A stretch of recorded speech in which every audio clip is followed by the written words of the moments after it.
Vítajte pri sledovaní športového súhrnu internetového portálu Patriot.sk. Začíname volejbalom. Nitra privítala v športovej hale Olympia súpera zo Žiaru nad Hronom. Vyrovnané stretnutie začali lepšie hosťujúce hráčky, ktoré sa ujali vedenia v zápase. Domáce hráčky od druhého setu zlepšili koncovku a pozornou hrou otočili stretnutie na svoju stranu. Štvrtý set už mladé hráčky Nitry zvládli 25-10 a tešili sa tak z výhry 3-1. V druhom stretnutí privítali súpera zo Senice. Hosťujúci celok obsadzuje stred tabuľky a pricestoval do Nitry potrápiť lídra. Vyrovnaný volejbal sa hral počas celého stretnutia. Keďže bol stav po 4 setoch 2-2, zápas pokračoval v tiebreaku. Hostia mali v závere viac šťastia a porazili Nitru napokon 2-3. Veľmi náročný zápas. Žiar je súper, ktorý zobral body už favoritom ako sú Pezinok a ako je UKF-ka, takže sme sa trošku obávali toho priebehu. Vedeli sme, že v poslednom kole vyhral doma so Senicou, to znamená, že má trošku formu, ktorú si aj na nás veril, ale som rád, že dievčatá po ťažšom vstupe do zápasu v prvom sete a neskôr aj v druhom, kde sme sa hľadali kombinačne a hlavne niekedy na prihrávke, dokázali v priebehu zápasu zmeniť systém a filozofiu hry, ktorú sme si pred zápasom povedali, takže hovorím, znova rozhodli individuálne činnosti. Sme rátali, samozrejme, to bude iný zápas, a hoci ten Žiar taktiež nemal špatnú hru, ale tento súper na rozdiel od Žiaru po ubraných loptách aj tvrdšie dohrával a mnohokrát nám sťažoval situáciu v obrane, kde sme kopili mnohé chyby, ktoré v samotnom tréningu nerobíme. Hovoríme, sme ešte mladí, stále sa máme čo učiť. Nitra pre chorobu odložila stretnutie s Pezinkom. Po prešetrení skutočnosti napokon zväz stretnutie skontumoval v prospech Pezinka a líder tak prišiel o body. Tak ako už bolo povedané od pána Prokeša, športového riaditeľa, neodvoláme sa a všetky následné argumenty boli už tam dané, takže ja sa nebudem opakovať v tejto situácii. V ženskej volejbalovej extralíge sa na čelo priebežného hodnotenia dostal Pezinok. KOP Nitra stráca na lídra 1 bod.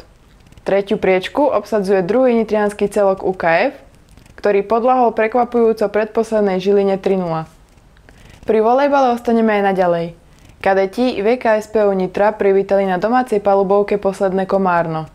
Domáci hneď od úvodu kontrolovali priebeh stretnutia. Dobrou hrou za sieťou a výborným podaním napokon Nitra zdolala Komárno 3-0. No, v tomto zápase je rozhodujúce v prvom rade káder družstva. Toto stretnutie je jedno z tých ľahších, pretože Komárno ešte, myslím, nevyhralo ani zápas v tejto súťaži. Pre nás je to vhodný súper na to, aby sme sa pripravili na zápas s Novým Mestom, ktorý nás čaká na budúci týždeň a v ktorom by sa malo rozhodovať o postupujúcom medzi prvých troch. V mestskej športovej hale sa konal už tretí ročník gala večera s názvom Nitrianska noc bojovníkov. 13 súbojov videla vypredaná športová hala na Klokočine. Súboje boli prostredníctvom televíznej obrazovky prenášané až do 62 krajín. Vyvrcholením gala večera bol súboj v thajskom boxe medzi domácim Vladimírom Moravčíkom a francúzskym boxerom. Diváci sa napokon tešili z víťazstva Moravčíka, ktorý uštedril súperovi KO v 3. kole. Som určite šťastný, vyhral som vlastne na KO v 3. kole, nečakal som to, myslel som si, že to potiahnem až do nejakého 5. Takže určite spokojnosť. Vypredaná hala, ja som ešte mal nejakých 100 ľudí, čo chceli ísť z Bystrice, ale už nebola šanca, lístky vypredané, atmosféra neskutočná, fakt super. Príprava väčšinou skoro tá istá, dvojfázové tréningy, zhruba mesiac, takže kvalitne som bol pripravený a som rád, že to takto dopadlo. Myslím si, že veľmi vydarená gala, zápasy boli kvalitné, takže myslím si, že diváci sa mali na čo pozerať. Pre tú skalnú skupinu divákov je dôležité, aby bola plná hala. Aj pre tých zápasníkov, aby to vrelo, aby to tu bolo. A už hovorím, jeden prechod z Olympie som prešiel sem a zapätí na to tu bolo 400-600 ľudí.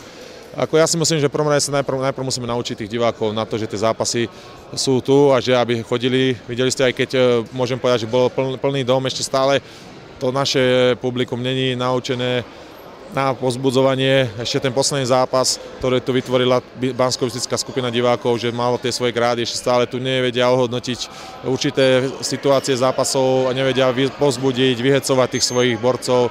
Takže zatiaľ by som to nechal tu a vlastne by som sa postavil na tom, že aby sme sa naučili a vychovali si tých divákov vlastne. Z mojej strany hodnotím tento večer za úspešný, bola plná hala, zápasy boli, myslím si, zaujímavé, kvalitné, boli tu zápasy, ktoré boli ukončené na body, boli tu zápasy, ktoré boli ukončené knockoutami, takže myslím si, každý z každej skupiny divákov mal sa na čo pozerať, boli zápasy MMA, boli zápasy thaiboxu, boli zápasy kickboxu, teda K1, takže ja si myslím, že ja som spokojný. V mestskej športovej hale ostaneme aj naďalej. 13. ročník PP Invest Cupu odohral prvý hrací deň. V aktuálnom ročníku sa na turnaji zúčastňuje rekordný počet družstiev, a to až 31. Rozdelenie prihlásených klubov bolo na základe úspešnosti v jednotlivých ligových súťažiach. V baráži o postup do finálového dňa sa stretlo 19 tímov, z ktorých si napokon postup vybojovali Čeladice, Mojmírovce, Jelenec a Drážovce. Tieto celky doplnia už pripravené finálové skupiny. V dohrávke Open ligy vo futsale privítalo nitrianske Béčko Dubnicu nad Váhom. Hostia pricestovali do Nitry s jasným úmyslom, a to zvíťaziť. V úvode sa hrala vyrovnaná partia, ale Dubničania využili svoje šance a dostali sa do vedenia 0-2. V druhom polčase Nitra nevyužila svoje príležitosti a potvrdilo sa pravidlo nedáš dostaneš. Gólové skóre sa napokon zastavilo až na konečných 3-9 pre hostujúci celok. Prvý polčas hlavne bol vyrovnaný, síce sme ho prehrali 2-0 po našich hrubých chybách. V druhom polčase sme sa snažili hrať pressing na súpera.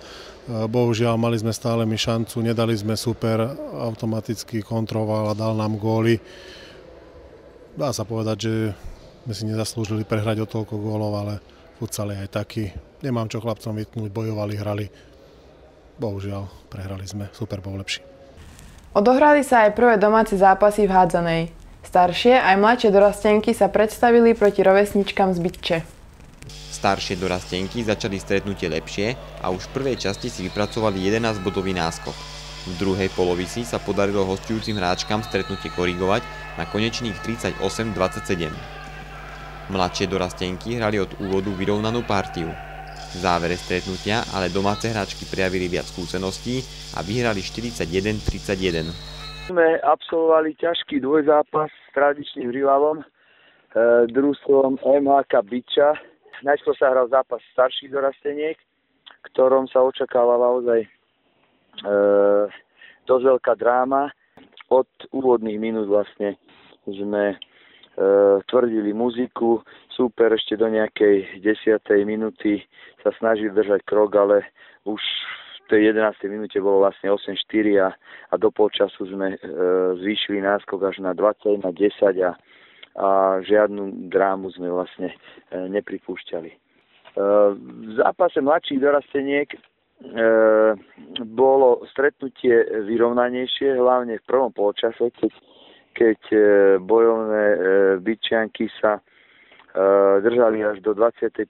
minúty, keď sme sa vlastne naťahovali o každý gól. Trošku sme sa dlhšie rozbiehali, robili sme dosť chýb v obrane a ani tá koncovka vlastne nebola taká, jak sme zvyknutí.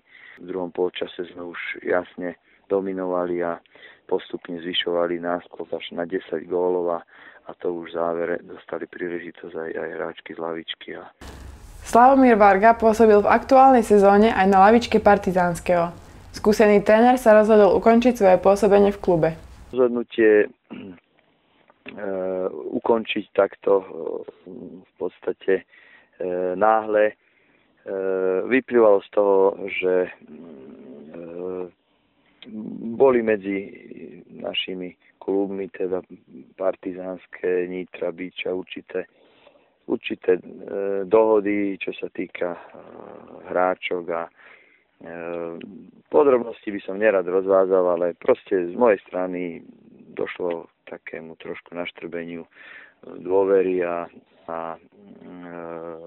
za týchto okolností by som nemohol ďalej pokračovať.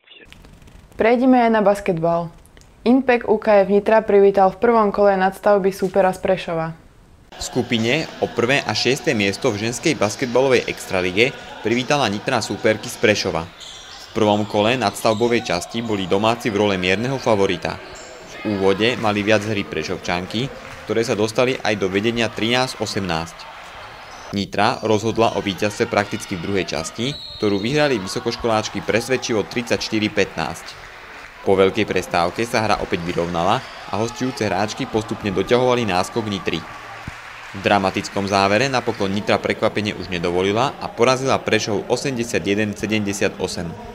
Všetci sme šťastní, že sme ten zápas dotiahli do víťazného konca. Ten zápas bol veľmi podstatný, veľmi dôležitý pre nás.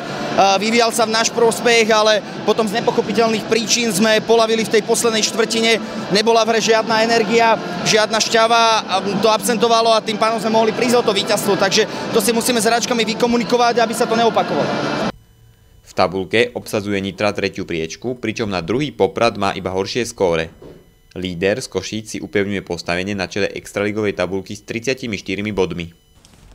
Hralo sa aj ďalšie kolo v mužskej basketbalovej extralige. Nitra privítala 4. handlovú.